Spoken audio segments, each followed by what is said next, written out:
அதாவது கழுத்துலேருந்து கை வர ஒரு மரமரப்பு இருந்துச்சு. அது கடந்த 5 வருஷமாக அந்த பிரச்சனையில் இருக்குது. நாங்கள் வந்து medical college, Theni medical college, கோட்டை மெடிக்கல் காலேஜ் எல்லாம் பார்த்துட்டோம். ப்ரைவேட்லேயும் நிறையா காமிச்சிட்டோம்.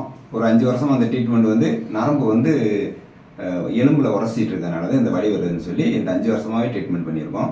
அதாவது எலும்போட மச்சையில் வந்து பிரச்சனை இருக்குதுன்னு அது ஸ்கேன் ரிப்போர்ட்டில் தெரிஞ்சிருக்கு. அதுக்கு முன்னாடியே அவர் நேற்று ஸ்கேன் எடுக்கிறதுக்கு முன்னாடியே வந்து இந்த தோள்பட்டையிலையும் இந்த கை மணிக்கட்டையிலையும் தான் கம்ப்ளைண்ட்னு கண்டுபிடிச்சோம். ஒரு 43லேருந்து 45 கிலோக்குள்ளே இருந்தாங்க.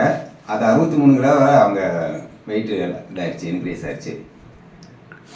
அந்த மாத்திரை வந்து சாப்பிட்டா வந்து டெய்லி மாத்திரை போட்டோன்னே ஒரு 10 நிமிஷத்துல உறக்கம் வந்துடும். மறுநாள் காலையில் எந்திரிக்கும் போது கூட அந்த உறக்க செலவு விடாது. ஒரு 10 மணி ஆகாமல் அந்த உறக்கம் எதுவும் முடியவே முடியாது.